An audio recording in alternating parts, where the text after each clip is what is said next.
everyone, and welcome back to Mind Virgins, the podcast where psychology meets artificial intelligence. I'm your host, 선우an, and today we're diving into a topic that powers our minds to become a better version of ourselves. So, apparently, we're talking about motivation. Now, we all know that and how it feels like to be motivated or totally not. So, whether it's the energy to chase a goal, get out of bed, or just finish that one task that you were working on for a while. Motivation is something deeply personal, so it differs by situations and also it differs by people, a person. And to be real, like sometimes you just need something or someone to give us a little push. And that could be a friend, a coach, or maybe even an AI in this developing society. So that got us thinking, like, what if an AI could actually help motivate us? So not just with reminders or to-do lists, which is really classic, but in a way that truly understands our moods, our habits, the situation that is around us, and give us the proper motivation at a proper time. So could that kind of AI become a real support system for our personal growth? To help us explore this question, I'm joined today by a very special guest, Geuntae Park, who has a background in cognitive science and is continuing to study in this field. So welcome to the show, Geuntae, and could you briefly introduce yourself? Hi, Sonu. My name is Geuntae. I'm currently taking a master's program in cognitive sciences at Seoul National University, and I previously studied cognitive sciences as well as an undergraduate at UCLA. Nice to meet you again, Geuntae. And now let's jump into episode 4. Can AI help us become better versions of ourselves? So, motivation seems like a word we all understand intuitively. It's a force, a kind of a force that pushes us to act toward our goals. But from a cognitive science perspective, Kante, how do we actually define motivation? Well, in cognitive sciences, motivation is defined as a set of processes that direct and energize behavior towards goals based on expected outcomes and internal needs. It involves both activational and directional components, guiding effort and behavior towards specific objectives. Cognitive science, as an interdisciplinary field combining psychology, neuroscience, computer science, and philosophy, seeks to understand the mechanisms of thought, learning, and behavior. It's crucial because it bridges mental processes with observable behavior and neural function. So, within this framework, motivation plays a central role by influencing how cognitive resources are allocated, modulating processes like attention, memory, and decision making. And within the said framework, again, motivation is not a unitary concept. It is multidimensional and varies across subfields. So within cognitive neurosciences, for example, it's linked to neural representations of expected rewards and their effect on effort investment. Motivation can be conscious or unconscious, intrinsic or extrinsic, and transient or sustained. By shaping the perceived value of outcomes and the likelihood of success, motivation acts as a key driver of goal-oriented behavior, making it fundamental to understanding how and why people think and act as they do. There was a nice explanation. There was a nice explanation. Thank you, Kante.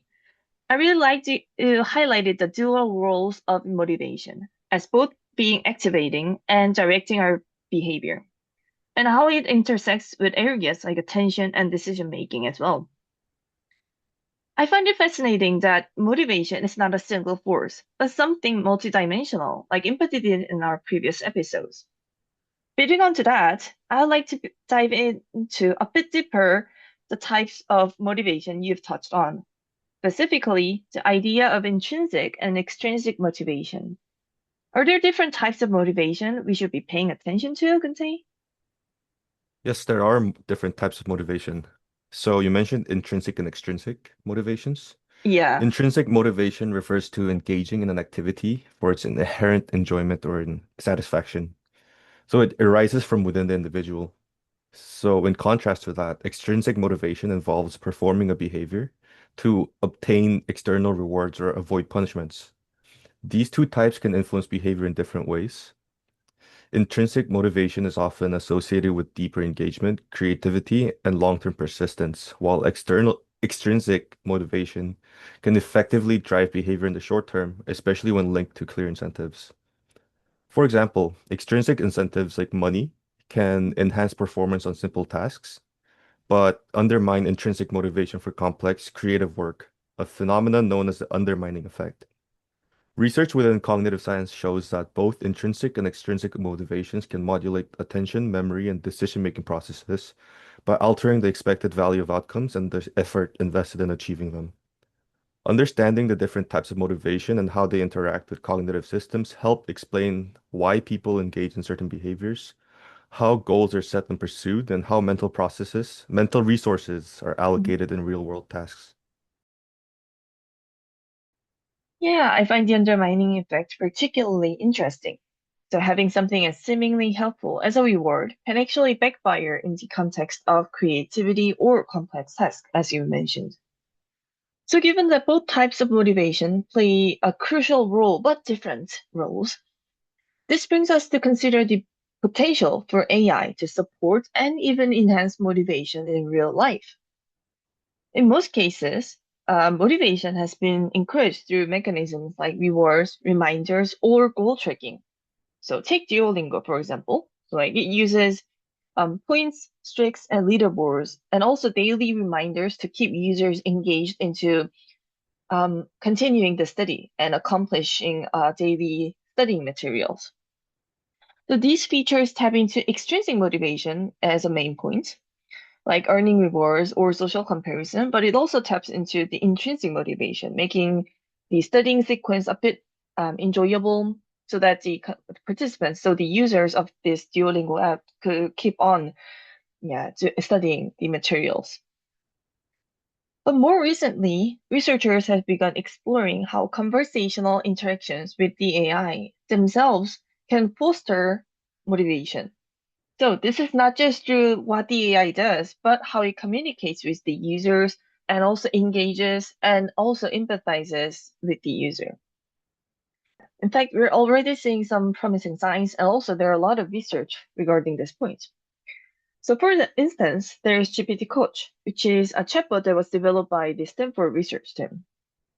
GPTCoach is a large language model, so LLM-based model chatbot that was designed to promote physical activity. So this GPT coach employs motivational interviewing techniques, and also it also integrates with wearable devices to provide immediate personalized feedback. So to elaborate, GPT coach selects the best motivational interviewing strategy that the GPT actually thought at that point would be effective to achieve the user's goal and provide it to the user right away. So in this study, participants reported that GPT coaches' supportive and non-judgmental tone helped them feel more empowered and motivated to increase their physical activity levels. So these kinds of like AI systems, especially when it is augmented with the LLM, having proper tone and message would not just monitor, but they will engage, reflect, and gently push the users toward change and make them achieve their goals. So with enough contextual data, I think AI can model behavioral trends and intervene at just the right moment with the just right message. So that kind of personalized adaptive support could transform how we sustain effort, build habits, and pursue a long-term goal. So let's ground this in what we know, Geuntae. Do you think AI system today can realistically influence human motivation? And if so, how? I do think AI systems can motivate humans, but their influence is limited and on how well they align with human cognitive and emotional processes. So, motivation involves the interaction of goal setting, self-regulation, affective states, perceived autonomy, and competence. And AI systems, especially those using personalized feedback loops, can tap into these neural mechanisms. For example, it can use reinforcement learning principles like rewards, reminders, and feedbacks to mimic extrinsic motivators. And especially adaptive AI systems can tailor messages and interventions based on the user's behavioral patterns. And emotion regulation through affective computing can, in theory, help systems respond more empathetically towards its users. However, current AI lacks deep contextual understanding, or true empathy, which are critical for sustaining intrinsic motivation, the types of which are rooted in curiosity, autonomy, and mastery. Human motivation is also deeply tied to human connection, to social connection between humans, identity, and meaning, which AI can only simulate superficially for now. Yeah, you point out both the potential and the limitation. It's fascinating that AI can already offer elements like feedbacks or goal tracking or even more emotional cues through effective computing, I guess. But yet, it still falls short when it comes to deeper, more human-like meaning, identity, and social connections, as you mentioned before. So I would like to bring up a bit personal question, I guess, in this conversation, Kunze. Based on your previous experience as an experimental assistant or yeah, a lab assistant and your knowledge, Mhm. what do you think is the most promising or exciting direction of for AI in the space of human motivation to go on? Well, I think one of the most promising directions for AI in terms of human motivation is the development of adaptive context-aware systems that can effectively respond to intrinsic motivation. So unlike previous AI systems that primarily focused on task completion and extrinsic rewards, future systems can be designed to understand why people act the way they do, drawing on theories such as the self-determination theory, which emphasize autonomy, competence, and relatedness. So previously, as an experimental assistant while I was an undergraduate at UCLA, Mhm. I firsthand saw how motivation varies not just between individuals, but moment to moment based on cognitive load, emotional state, and perceived relevance of tasks. Effective computing and computational modeling of goals are now advancing to a point where AI can tailor interactions in real time. So, for example, nudging a learner when engagement wanes by offering more autonomy when motivation is drawn by curiosity. Moreover, integrating mirror neuron theories and social cognition research can allow AI to better simulate empathetic understanding, making virtual agents into compelling collaborators or coaches. This opens opportunities in personalized education, mental health support, and even pro-social behavior reinforcement. If we're integrating mirror neuron theories and social cognition research, a compelling point. For our listeners who might not be familiar with this term, mirror neurons, a mirror neuron are a class of neurons that fire both when we perform an action and when we observe someone else performing the same action. It is known to play a key role in empathy, imitation, and understanding others' intention. So if AI can model or respond in a way that mirrors this kinds of like social understanding as humans do, it could be far more effective as a coach, a teacher, or a companion as well, not only giving instructions, but also resonating with the users. And that brings us, that brings us to the next question. We all need to think critically about this point as well. So, Geuntae, what do you think we should be careful about as we build motivational AI in the future? I think we should be especially cautious about manipulation within AI Hmm. and the opacity of the motivational nudges, as we've mentioned above. So, motivation is deeply tied to agency and self-concept. And if AI systems become too good at subtly nudging the humans into the behavior that they want to motivate towards, Hmm. by learning emotional patterns, goal hierarchies, and cognitive biases, there's a real risk of the AI systems covertly steering people in ways they don't consciously endorse. This is especially concerning when AI is optimized for engagement or commercial outcomes rather than user well-being. We also need to watch out for over-personalization. So, while tailoring can improve motivation, it can also influence and reinforce fixed mindsets and create echo chambers, undermining long-term growth and curiosity. Hmm. Another risk would be over-reliance. So, if AI systems become too central in sustaining motivation, people may become too reliant on it Hmm. to yeah, people may become too reliant and become less skilled at self-regulation or intrinsic goal setting, similar to how overusing GPS has shown to degrade spatial reasoning over time. Mm. And ethically, I think it's crucial that motivational AI systems are transparent and user controllable. Users should be able to see how and why an AIG is trying to influence them and override the AI if they desire.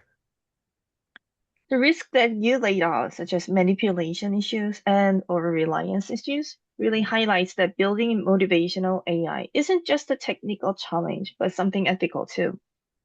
I love how you framed motivation as something that should support autonomy, not to replace it by the AI. So this has been such a rich conversation, Geuntae. Thank you for those. And before we wrap Mhm. up, I want to ask you the last question to wrap things up. So, what one psychological or cognitive concept you wish motivational app or AI developers know? So one theory that I personally really like, that I also find really important but often underutilized, is the cognitive load theory. The theory basically implies that our working memory has a limited capacity, and when that capacity is overloaded by complex interfaces, too Mhm, many notifications, or unclear choices, it negatively affects learning, decision making, and motivation. So this isn't just about user experience because it affects how effectively people can engage with or trust the system. So too many times I've opened the website and been bombarded with dozens of buttons and options to choose from, large flashy advertisements in the corners, which takes away from the reason I entered the website in the first place. So when this happened, it's not just frustrating, but it actively impairs my ability to process information and make decisions. Instead of feeling supported or guided, I end up feeling overwhelmed and fatigued, which is a direct consequence of excessive extraneous cognitive load.